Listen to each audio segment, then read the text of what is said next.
He looked at the crowd and said, "The kingdom of heaven is like a treasure hidden in a field." Everyone leaned closer.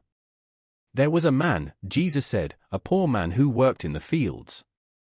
He didn't own land. He didn't have riches. He worked from sunrise to sunset, digging, planting, and sweating just to feed his family.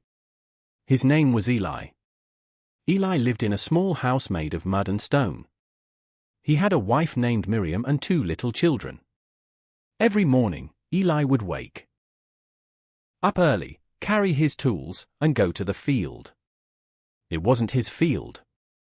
He worked for someone else, but he was thankful for the little he had. One day, as Eli worked under the burning sun, his shovel hit something hard in the dirt. Clang! He paused. He thought it was a rock. But when he dug around it, he saw the edge of a wooden box, old, dusty, and covered in roots. Eli's heart started beating fast. He looked around to make sure no one was watching. The field was quiet. Only the birds in the trees and the sound of his own breath filled the air. With shaking hands, he opened the box.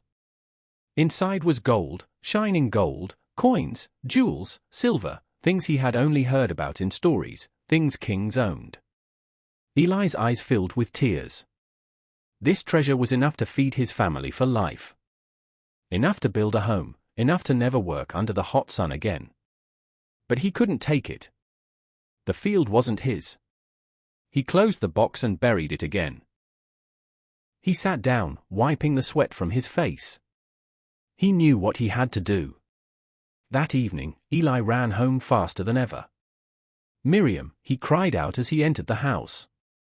"We must sell everything. Everything we own." Miriam was shocked. "Everything? But why?" "I found something," Eli whispered. "Something worth more than anything we've ever known. But I must buy the field where it's hidden."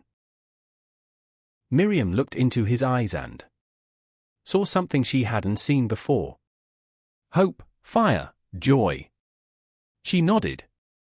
They sold the house, their clothes, their tools, even the little furniture they had. Friends thought they were crazy. Neighbors laughed at them. Why would Eli give up everything? They said, he has nothing left. But Eli smiled. He knew something they didn't. He had seen the treasure. Finally, he had just enough money to buy the field. The landowner looked surprised. "You want to buy that field? It's just dry ground and old trees." Eli nodded. "Yes, I want that field." And with joy burning in his heart, Eli paid the price. The field was his. Now the treasure was his too. Jesus looked at the crowd. Some had their mouths open. Some had tears in their eyes. "That," he said gently, "is what the kingdom of heaven is like. When you see how precious it is. When you understand what God has for you, you will give up everything just to have it. And you will do it with joy." The crowd was silent. They had never thought of God's kingdom like treasure. But now they were starting to see. That night, Eli couldn't sleep. Not because of worry, but because of excitement. He kept thinking about the treasure. He had never owned anything so beautiful. But even more than that, he felt something else. Peace. Joy that filled his heart. He had trusted. He had obeyed. And now he was not just rich in gold. He was rich in purpose. The next day he returned to the field, not to dig, but to sit. He watched the sunrise and he smiled. But Eli had a secret. The treasure wasn't just for him. As he looked at the road that led to the village, he knew what he had to do next. There were others who needed to know. There were others walking through life, tired, hopeless, thinking all they had was dry ground. Not knowing that treasure was just beneath their feet. Eli stood up.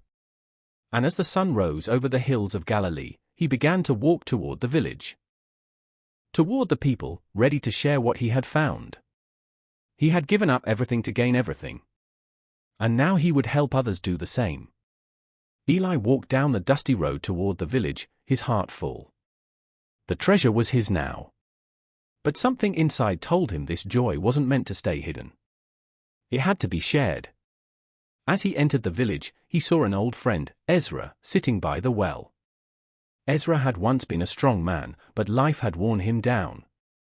He had debts he couldn't pay and children he couldn't feed. He looked up and saw Eli smiling. "Eli," he said, "I heard you sold everything. People say you've gone mad." Eli laughed gently. "Maybe I have, Ezra. Or maybe I found something worth more than anything I've ever owned." Ezra leaned in. "What do you mean?" Eli sat beside him.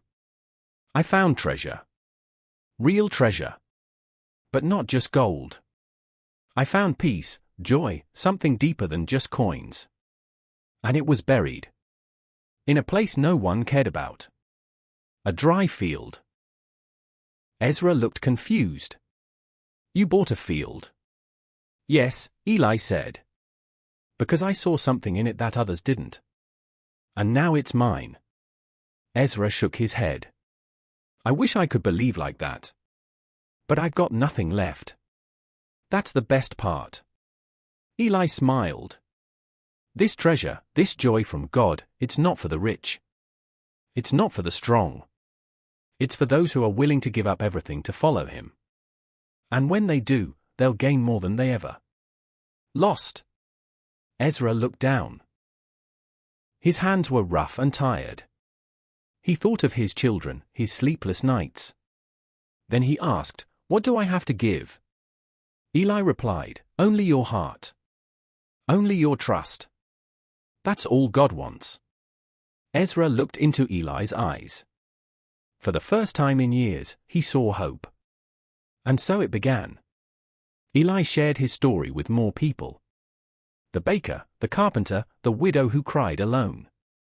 He told them about the field, the treasure, and how he had given up everything but never felt richer. Some laughed, some listened, some walked away, but a few stayed. A few hearts were stirred, and those few started looking, not with their eyes, but with their hearts. One by one, they began to understand. The kingdom of heaven wasn't about gold or land or power. It was about finding something so valuable, so full of life that you would give up everything else to have it. They began to change. They forgave their enemies. They gave to the poor. They prayed with open hearts. They lived like people who had found treasure. And as more people listened, more lives were changed. Many years later, children sat around their grandfather, who now had silver hair and kind eyes. It was Eli. They loved his stories. But their favorite was always the one about the treasure. "Grandfather," one little boy asked, "was the treasure really gold?" Eli smiled. "Yes, but that was just the beginning.